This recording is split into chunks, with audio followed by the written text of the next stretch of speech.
یہ کیا چکر ہے؟ تو میں نے انہیں کہا بھائی چکر تو کوئی تجزیہ کرے گا تو اس کو پتہ چلے گا کہ کیا ہے، لیکن فوراً میرے ذہن میں ایک بات آتی ہے، اور یہ صرف مسلمانوں کا معاملہ نہیں ہے، یہ ان کا بھی معاملہ ہے۔ وہ آپ بات سن لیں، میرا جو تجزیہ فوراً میرے دماغ میں جو اپنے مطالعے کی وجہ سے، قرآن مجید کو پڑھتے رہنے کی وجہ سے یا سوچتے رہنے کی وجہ سے میرے ذہن میں جو بات آئی ہے، جب سے یورپ آیا ہوں اس وقت سے بھی میں سوچ رہا ہوں، فوراً میرے ذہن میں ایک بات آتی ہے کہ انسانی خوشی کا تعلق مادے سے نہیں، انسانی خوشی کا تعلق انسان کے رشتوں کے ساتھ ہے۔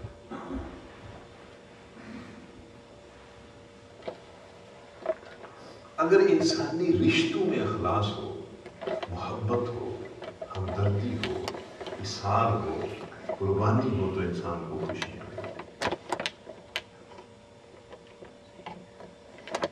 بالکل اس کا تعلق انسانی رشتوں سے، خوشی کا تعلق۔ میں ایک مثال سے آپ کو سمجھاتا ہوں۔ مثلا ایک باپ ہے، اس کا بیٹا ہے، وہ ڈاکٹر بن گیا ہے، وہ ہارٹ سرجن ہو گیا ہے، وہ ایک سرجری کرتا ہے تو $50,000 لے لیتا ہے، فرض کر، یا پاکستان میں وہ 8-10 لاکھ روپیہ لے لیتا ہے ایک سرجری، اور دن میں وہ 10-15 سرجریاں کرتے ہیں۔ پیسے اس کے پاس ڈھیروں ہو گئے، گھر اس نے بہت بڑا بنا لیا ہے، لیکن اگر اس کا تعلق اپنے باپ سے ٹھیک نہیں ہے، بدتمیز ہے، بے ادب ہے، نافرمان ہے، بے وفا ہے، تو کیا اس باپ کو اس ڈاکٹر بچے کی کوئی خوشی ہوگی؟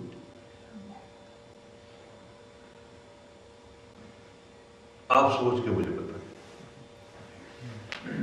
نہ صرف ہے کہ خوشی نہیں ہوگی، بلکہ میں آپ کو بتاؤں کہ اس بیچارے باپ کو نیند نہیں آتی ہوگی، اور راتوں کو جب نیند آتی ہوگی تو اکیلا روتا ہوگا،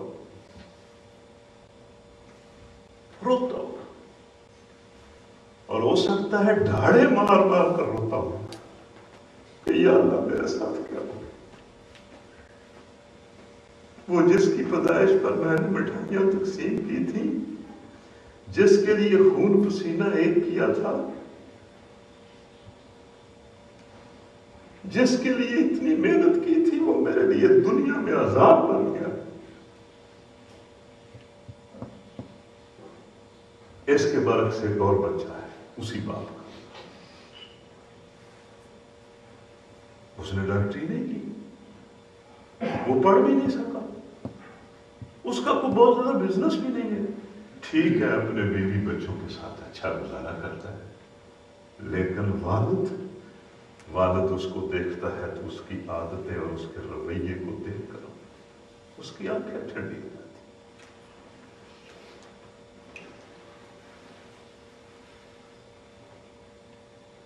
مطلب اس باپ کو جب وہ بچہ ملتا ہے، یا اس بچے کو جب باپ ملتا ہے، تو عجیب ایک خوشی کی اس کے اندر لہریں اٹھتی۔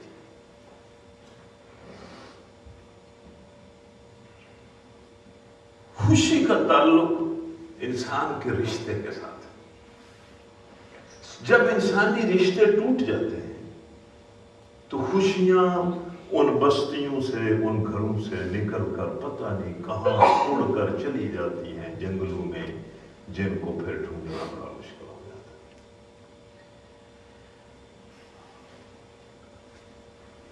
اس لیے اللہ نے یہ سمجھایا انسانوں کو کہ دیکھنا، بندگی تو تم نے میری کرنی ہے، غلامی تو میری کرنی ہے، لیکن انسانوں کے ساتھ درجہ بدرجہ تعلق کو ٹھیک رکھنا،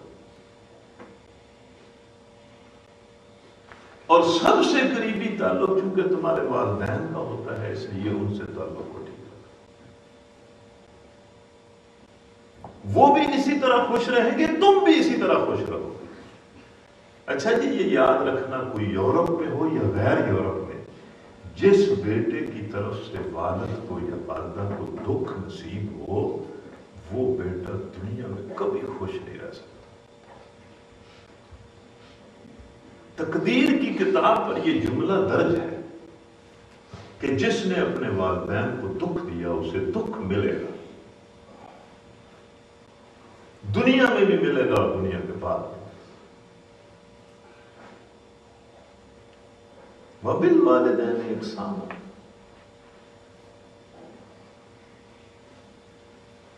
اور والدین کے ساتھ احسان کرو۔ احسان کا جو لفظ ہے نا، اس کا ایک مفہوم تو ہم اردو میں یہ سمجھتے ہیں کہ ان کے حق سے بھی ان کو زیادہ دینے کی کوشش کرو۔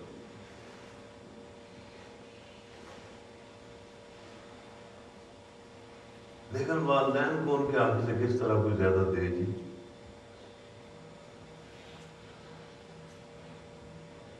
والدین کے حق سے آپ کا خیال ہے پیسے دے کے، کوٹھی دے کے، کار دے کے والدین کا حق ادا ہو جائے گا؟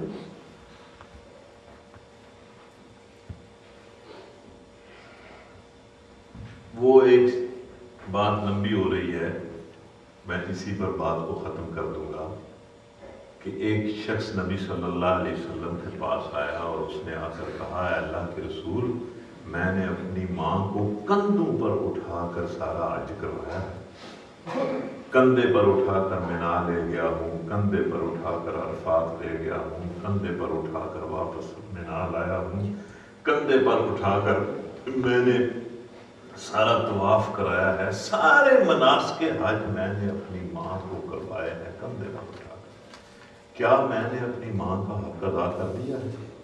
تو نبی صلی اللہ علیہ وسلم نے فرمایا، تو نے بچپن کی ایک رات کا بھی حق ادا کیا۔ تو اگر بندہ اس طرح کر کے بھی حق ادا نہیں کر سکتا ایک رات کا، تو احسان کیسے کر سکتا ہے؟ تو اللہ تو کہہ رہا ہے احسان کرو۔ یہ میں ابھی آپ کو بتاؤں گا کہ احسان کیسے کر سکتا ہے۔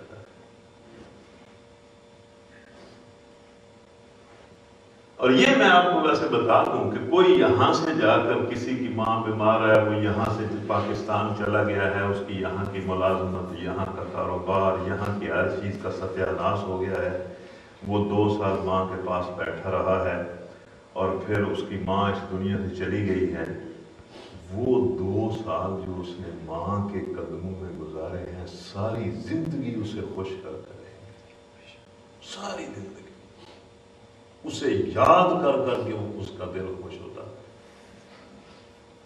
آپ کہتے ہیں نا کہ خوشیاں روٹ گئی ہیں، جب تک وہ مرے گا نہیں نا اس کو وہ 2 سال یاد رہیں گے۔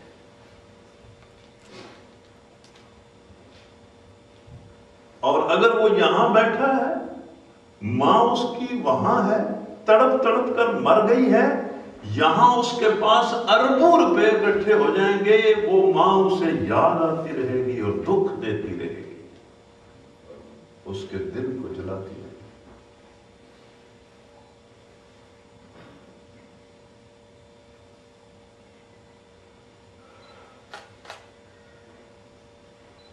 تو احسان، ایک تو احسان کا یہ مطلب، دوسرا احسان کا مطلب عربی اور اردو زبان میں یہ ہے کہ کسی کام کو بہت اچھے طریقے سے کرنے کا نام احسان ہوتا ہے۔ اس کے بعد پھر اللہ نے کہا ہے کہ تم پیسہ دے کے، تم مکان دے کے، تم گاڑی دے کے والدین کے ساتھ احسان نہیں کر سکتے، تم ایک طرح احسان کر سکتے ہو۔ وہ کس طرح؟ کہ دل میں ان کے لیے زبردست محبت اور احترام پیدا کرو اور زبان پر ان کے لیے زبردست احتیاط پیدا کرو، بس یہ احسان۔ یعنی دل کی دنیا میں زبردست تمہارے اندر محبت ہو ان کے لیے اور احترام ہو، اور جب ان سے بولو تو بڑے ادب کے ساتھ بولو، تو یہ احسان۔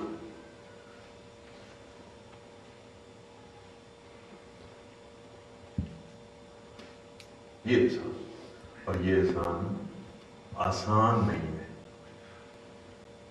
یہ مشکل ہے، یہ کوئی کرتا ہے۔ اور اللہ نے اسی احسان کی طرف اشارہ کیا ہے. اس نے کیا کہا ہے سنیں ذرا, بالکل اس نے اشارہ کیا ہے, اِمَّا يَبْلُغَنَّ عِندَكَ الْكِبَرَ أَحَدُهُمَا أَوْ كِلَاهُمَا فَلَا تَقُل لَّهُمَا أُفٍّ.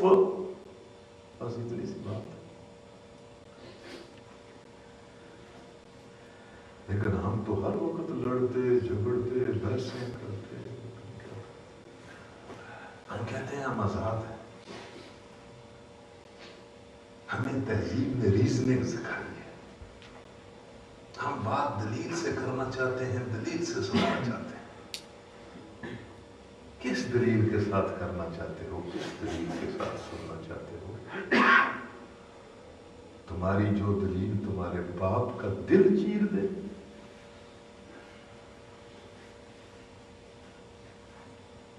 تمہاری ماں کو زخمی کر دے.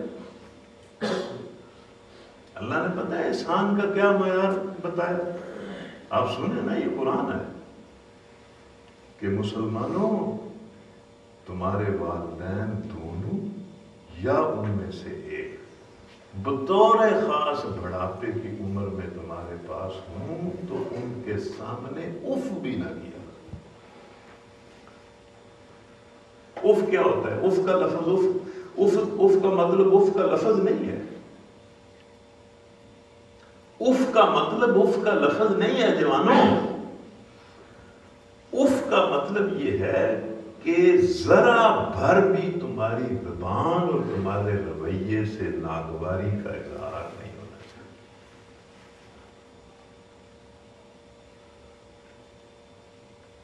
کہتے ہیں خوشیاں روٹھ گئی ہیں. میں کہتا ہوں اللہ کے حکموں کو واپس اپنے گھر کی چار دیواری کے اندر لاؤ, خوشیاں کس طرح لوٹ آئیں گی؟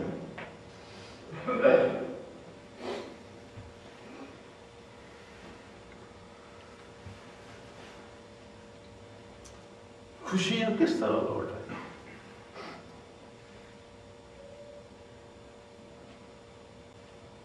وَبِالْوَالِدَيْنِ إِحْسَانًا, اپنے والدین کے ساتھ احسان کرو.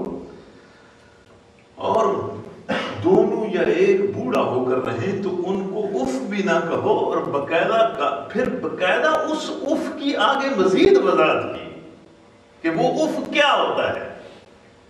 وَلَا تَنْهَرْهُمَا, ان کو ذرا بھی جھڑکنا نہ.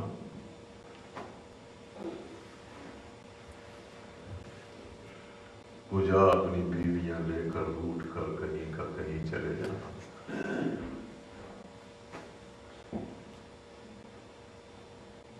اور ان کو مرنے کے لیے چھوڑ دینا کہ مرو کسی اولڈ ہاؤس میں, مرو کسی سڑک پر کوئی دھکا کھا کے.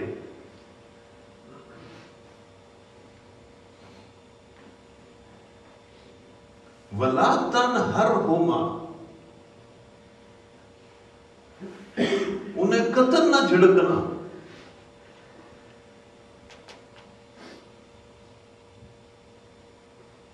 یہاں ہمارے پڑوس برطانیہ میں ہمارے ایک جاننے والے کا بیٹا رہتا ہے, اب بھی رہتا ہے. وہ اب صاحب وہ بزرگ تو فوت ہو گئے. یہاں وہ ڈاکٹر تھا, اب بھی ہے. وہ سال کے بعد یا 2 سال کے بعد گھر جاتا تھا. وہ ڈاکٹر صاحب جو تھے, باپ کو اس نے کوٹھی بنا کے دی ہوئی تھی, کار لے کے دی ہوئی تھی, نوکر رکھ کے دیے ہوئے تھے, پوری سہولت میں. لیکن وہ باپ جب 2 سال بعد بیٹا جاتا تھا برطانیہ سے, تو وہ ادھر دعائیں کرنی شروع کر دیتا تھا, یا اللہ میرا بیٹا نہ آئے, میرا بیٹا نہ آئے, میرا بیٹا میرے پاس نہ آئے. اس لیے کہ مہینہ رہتا, 15 دن رہتا, ہر وقت اپنے باپ کو جھڑکتا. ابا جی تمہاری صحت برباد ہو گئی ہے, اسی لیے تو برباد ہو گئی ہے, تم دوائی نہیں وقت پر کھاتے, تم باہر نکل جاتے ہو, پتہ نہیں کہاں پھرتے رہتے, امن سے تم سے بیٹھا نہیں جاتا. اچھا لہجہ دیکھیں, نصیحت کر رہا ہے.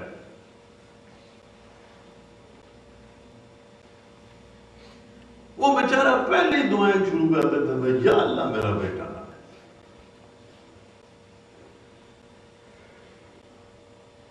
باپ کی ہر بات پر تنقید، باپ کی ہر بات پر تنقید۔ اور ہم دیکھتے ہیں نا، ٹھیک ہے جب آدمی بوڑھا ہو جاتا ہے تو تھوڑا اس کا مزاج بھی چڑچڑا ہو جاتا ہے، لیکن ہم دیکھتے ہیں کہ بوڑھا باپ ہے، بیٹے کو کہتا ہے بیٹا مجھے کچھ پیسے چاہیے۔ ابا جی آپ نے پیسے کیا کرنے، آپ کی آدمی ضرورت پوری نہیں ہوتی، کیا کرنا ہے؟ وہ بیچارہ باپ جو کمزور ہو گیا ہے، نہ اس کا کوئی کاروبار رہا ہے نہ کچھ رہا ہے، سارا تو بیٹا صاحب نے قبضہ کر لیا۔ کچھ دن گزرتے ہیں نا تو باپ پھر کہتا ہے بیٹا میں نے آپ سے پیسے مانگے۔ ابا جی جو بات آپ کے دل میں آ جاتی ہے نکلتی نہیں ہے، کیا کرنے ہیں پیسے؟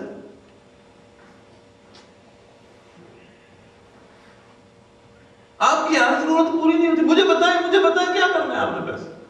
آپ دیکھیں رہ جاتے، وہ بیچارہ باپ پھر چپ کر جاتا۔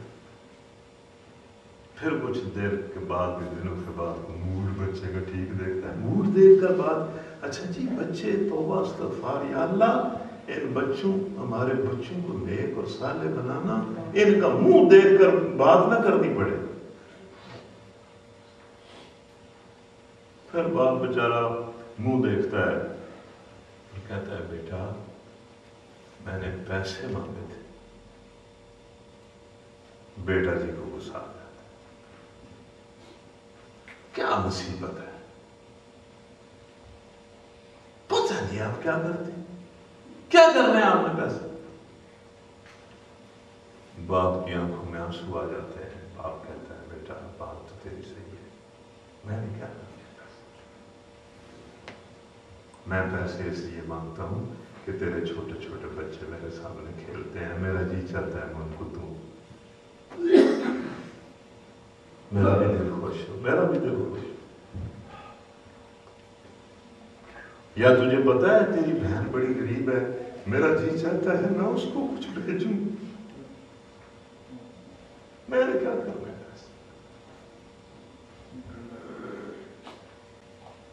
وَلَا تَنْهَرْهُمَا۔ اچھا جی یہ قرآن اللہ کی کتاب ہے، اور اللہ نے انسانوں کو زندگی گزارنے کے جو آداب سکھائے ہیں نا، ان آداب جیسی کوئی چیز اس دنیا میں، جو اگر دنیا کا لطف اٹھانا چاہتے ہیں لوگ، اور اگر آخرت میں جہنم کی آگ سے بچنا چاہتے ہیں، تو اس جیسا کوئی نظام کوئی نہیں ہے۔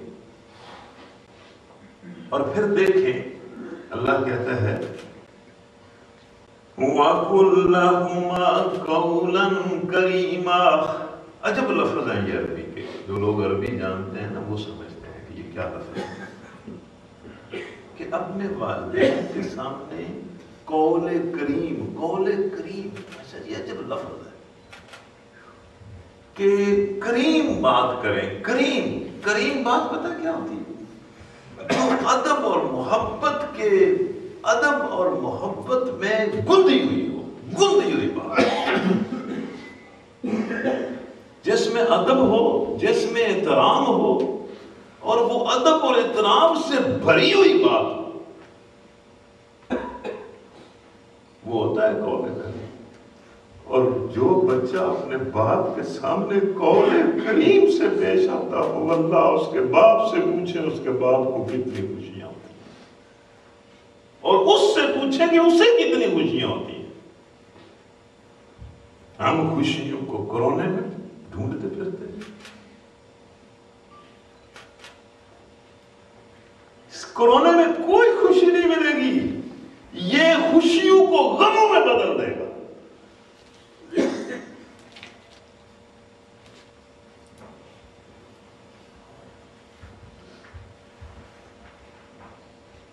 وَقُلْ لَهُمَا قَوْلًا كَرِيمًا۔ قول کریم سے بات کریں۔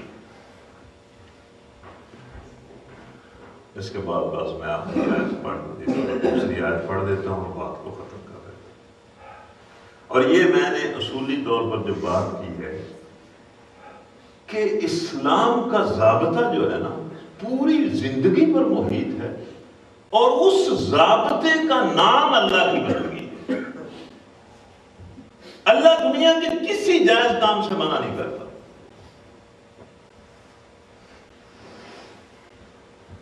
لیکن اس کو اپنے ضابطے کے مطابق پورا کرنے کا حکم دیتا ہے۔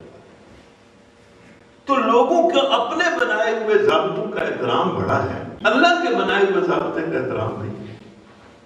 اور پھر میں کہتا ہوں کہ چلے جو اس پر ایمان نہیں رکھتے انہیں تو پھر بھی زیب دیتا ہے،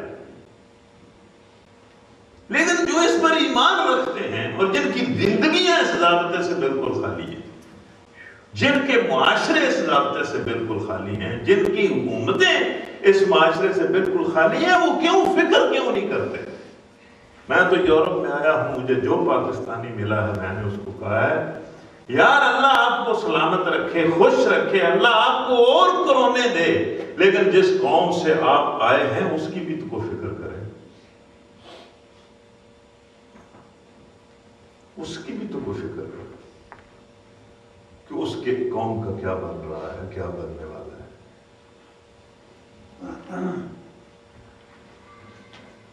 اس کے بعد اللہ فرماتا ہے، بس یہ آیت ہے، وَاخْفِضْ لَهُمَا جَنَاحَ الذُّلِّ مِنَ الرَّحْمَةِ۔ عجیب لفظ ہے جی، بالکل یہ لفظ کہتے ہیں کہ یہ اللہ کا کلام ہے۔ کس طرح رشتوں کے احترام کی بات اللہ کر رہا ہے۔ وَاخْفِضْ لَهُمَا جَنَاحَ الذُّلِّ مِنَ الرَّحْمَةِ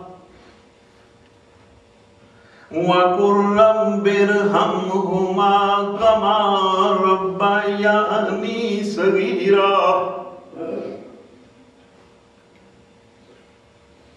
یا آپ کو سمجھ آئیے، وَاخْفِضْ لَهُمَا جَنَاحَ الذُّلِّ مِنَ الرَّحْمَةِ، یہ پھر وہی بات ہے کہ ہر وقت اپنے والدین کے سامنے رحمت کے جذبات کے ساتھ بچ کر رہیں، اپنے دونوں بازو ان کے سامنے جھکا کر رکھیں، ہر وقت ان کا حکم ماننے کے لیے تیار رہیں، انتہائی شفقت و محبت کے ساتھ۔ کہہ سکتے ہیں کچھ نوجوان کہ بھائی والدین کو بھی سمجھائیں، والدین کو سمجھائیں، انہیں بھی یہ دین نہیں سمجھاتا ہے، انہیں بھی یہ دین نہیں سمجھاتا کہ وہ اپنے بچوں کے ساتھ تعلق رکھیں اسی دین کے مطابق جو دین بچوں کو سمجھا رہا ہے۔ شفقت و محبت کے ساتھ اور احترام کے ساتھ اپنے بازو کھول کے رکھیں اپنے والدین کے ساتھ، اور راتوں کو اٹھ کر دعائیں کیا کہ یا اللہ میرے والدین کے ساتھ اس طرح رہ کر جس طرح انہوں نے بچپن میں مجھ پر رہا۔ آپ کو پتہ ہے بچپن میں والدین کس طرح رحم کرتے؟ جو بچوں والے ہو جاتے ہیں ان کو پتہ چل جاتا ہے، لیکن پہلے چل جائے تو زیادہ بہتر ہے۔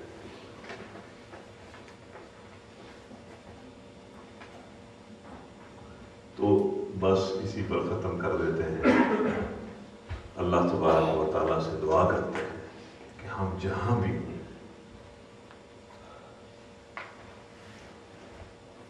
جہاں ہم انسانوں کے بنائے ہوئے ضابطوں کی پابندیاں کرتے ہیں وہاں ہم اللہ کے بنائے ہوئے ضابطے کی پابندی کریں۔ یہ دیکھیں نا، گاڑی پر بیٹھتے جاتے ہیں، بیلٹ باندھ دیں،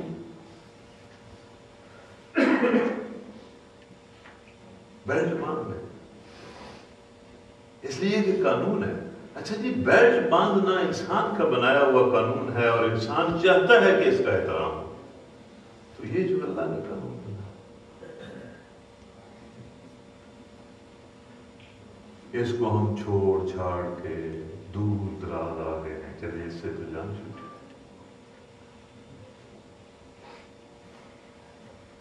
لیکن کسی ایمان والے کی اس سے جان نہیں چھوٹ سکتی، اس کے مطابق حساب دینا پڑے گا۔ جسے بیٹھ نہ باندھنے کا ڈر ہے کہ بیٹھ نہ باندھی تو جرمانہ ہو جائے گا، اس کو یہ ڈر نہیں لگتا کہ اس حکم کو نہ مانا تو کوئی جرمانہ ہوگا، اس کا حساب چکانا پڑے گا۔ وآخر دعوانا الحمدللہ۔ چلو اتنا ہی کافی ہے، مطلب ہے نا جو لمبی گل پھر لمبی ہو جاتی ہے، اتنا ہی کافی ہے۔ بہرحال میں آخر میں آپ سب بہنوں اور بھائیوں کا شکریہ ادا کرتا ہوں کہ آپ نے ہمیں یہ سعادت بخشی ہے، آپ ایک اللہ کے گھر میں اکٹھے ہوئے ہیں اور ہم نے مل کر قرآن پڑھا۔ قرآن کی 2 آیتیں پڑھی، 2 باتیں پڑھی کہ ایک تو ہمیں اللہ کا بندہ بن کے رہنا چاہیے زندگی کے ہر معاملے میں، اور دوسرا یہ کہ انسانی رشتوں کا احترام انسان کے لیے خوشیاں لاتا ہے، اور انسانی رشتے جب ٹوٹ جاتے ہیں تو خوشیاں لاتا ہے۔ وآخر دعوانا الحمدللہ۔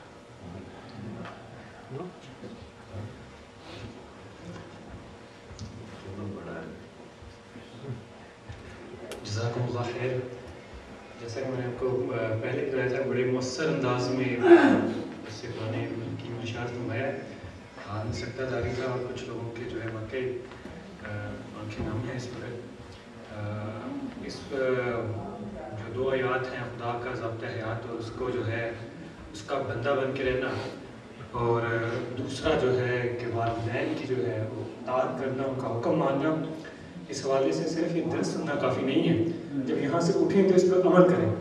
اگر کسی کے جو ہے والدین ان سے ناراض ہیں، والد ناراض ہے، والدہ ناراض ہے، اسے فوراً منائیں اور ان سے معافی مانگیں، اور اس طرح جو پہلا حکم ہے اللہ کا جو ضابطہ حیات ہے اس پر پورا عمل کرنے کی کوشش کریں۔ اب اس کے بعد سوالات کا جو ہے وہ وقفہ ہے۔